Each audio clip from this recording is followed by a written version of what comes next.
Hello friends, నమస్తే. భారతదేశం యొక్క సగటు ఆయువు అనేది 5.2 ఇయర్స్ అనేది తగ్గిపోతుంది. అదేవిధంగా 2009 నుండి 2019 వరకు భారతదేశంలో దాదాపు 1.5 మిలియన్స్ మంది 1.5 మిలియన్స్ ప్రజలు కేవలం వాయు కాలుష్యంతో మరణించారు. ఈ వాయు కాలుష్యం ద్వారానే భారతదేశం యొక్క సగటు ఆయువు అనేది 5.2 ఇయర్స్ అనేది తగ్గిపోతుంది. అసలు భారతదేశంలో ఇంత వాయు కాలుష్యం దేనికి? ప్రపంచంలో వాయు కాలుష్యంలో మనం ఎక్కడ ఉన్నాము? ప్రపంచ దేశాల్లో వాయు కాలుష్యం ఎలా ఉంది? కొన్ని సర్వే రిపోర్ట్లు ఎలా చెప్తున్నాయి అనే విషయాలను ఈ వీడియోలో చర్చిద్దాం. జర్నలిస్ట్ టైమ్స్ ఛానల్ని సబ్స్క్రైబ్ చేసి మాకు సపోర్ట్ చేయాల్సిందిగా విజ్ఞప్తి. ప్రపంచవ్యాప్తంగా గత 7 సంవత్సరాలుగా వాయు కాలుష్యంపై Swiss air quality technology AI air అనే కంపెనీ గత 7 సంవత్సరాలుగా వాయు కాలుష్యంపై ప్రపంచవ్యాప్తంగా ఎలా ఉందనే దాని మీద వివిధ సర్వేలు నిర్వహించుకుంటూ పరిశోధనలు చేసుకుంటూ ప్రపంచవ్యాప్తంగా ఏ దేశాల్లో వాయు కాలుష్యం ఎక్కువ ఉంది, ఏ నగరాలు నివసించడానికి ఆమోదయోగ్యం ఉన్నాయి అనే అంశాలను ప్రకటిస్తుంది. ఈ సంవత్సరం 2024 లెక్కల ప్రకారం ప్రపంచంలో టాప్ 20 నగరాల్లో 13 నగరాలు మన భారతదేశంలో ఉన్నాయి.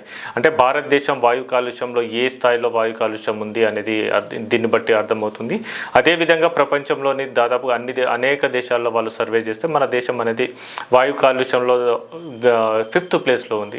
గత సంవత్సరం 3rd ప్లేస్లో ఉండి ఈసారి 5th ప్లేస్లో ఉంది. అంటే భారతదేశంలో వాయు కాలుష్యం అనేది చాలా తీవ్రంగా ఉంది. ప్రపంచంలోనే అత్యధికంగా వాయు కాలుష్యం గల క్యాపిటల్ సిటీ దేశ రాజధానుల్లో మన ఢిల్లీ అనేది మొదటి స్థానంలో ఉంది.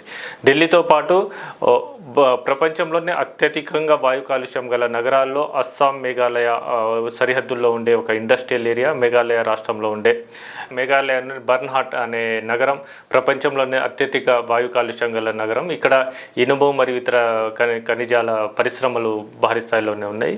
ఈ కాలుష్యాల వల్లనే ఇక్కడ వాయు కాలుష్యం అనేది తీవ్ర స్థాయిలో ఉంది. ప్రపంచంలోని టాప్ 20 నగరాల్లో 13 నగరాలు మన ఇండియాలోనే ఉన్నాయంటే మనం ఏ స్థాయిలో వాయు కాలుష్యం ఉత్పత్తి చేస్తున్నాం, మన జీవన ప్రమాణాలు ఏ విధంగా తగ్గిపోతున్నాయో తెలుస్తుంది.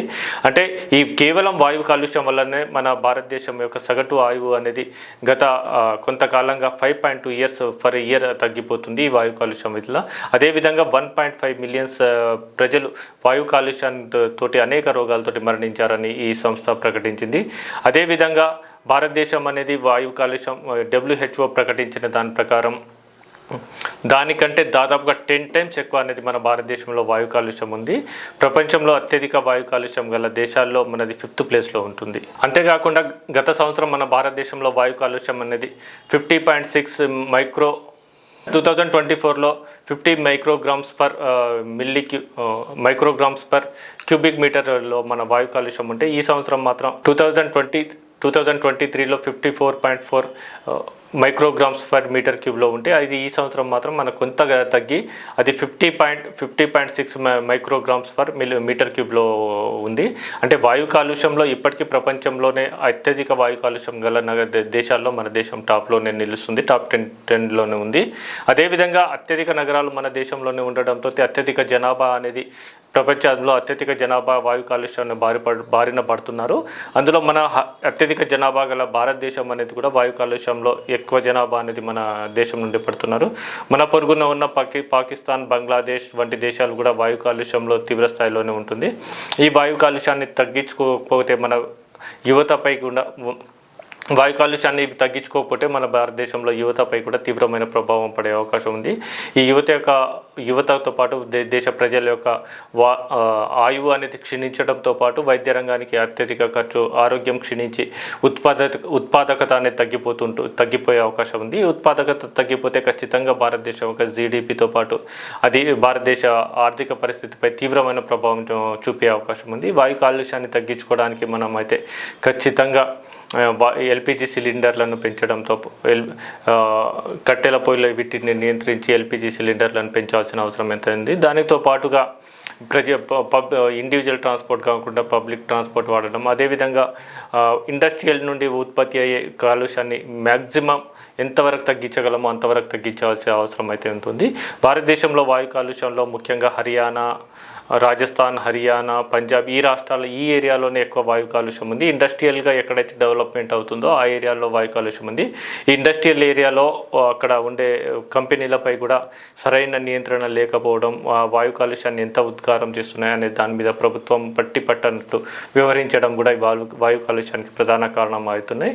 అదేవిధంగా పంజాబ్, హర్యానా వంటి రాష్ట్రాల్లో వ్యవసాయ వ్యర్థాలను కూడా కాల్చడంతో కూడా వాయు కాలుష్యం పెరిగిపోతుంది. భారతదేశంతో పాటు ప్రపంచంలో వాయు కాలుష్యం గల నగరాల్లో భారతదేశంలోని అత్యధిక నగరాలు ఉండడం మనము ఆందోళన కలిగిస్తున్న అంశం. ఎందుకంటే దాదాపుగా WHO సూచించిన దాని ప్రకారం భారతదేశ వాయు కాలుష్యం అనేది 10 times ఎక్కువ ఉందంటే మన ఎంత తీవ్ర హెచ్చరికలు జారీ చేయాల్సిన అంశం ఉంది. ఎందుకంటే రోజు రోజుకు ఎండలు పెరిగిపోతున్నాయి, వరదలు సంభవిస్తున్నాయి. అదేవిధంగా తీవ్రమైన చలి, తీవ్రమైన కరువు అనేది ఇవన్నిటికీ కూడా కేవలం వాయు కాలుష్యం వల్లనే ఇవన్నీ సంభవిస్తున్నాయి. ఈ పర్యావరణాన్ని రక్షించుకుంటే ఖచ్చితంగా భారతదేశం భవిష్యత్ బాగుంటుంది. లేకుంటే ఖచ్చితంగా ఈ ప్రభావం అనేది ఇండియా మీద తీవ్రంగానే పడే అవకాశం ఉంది.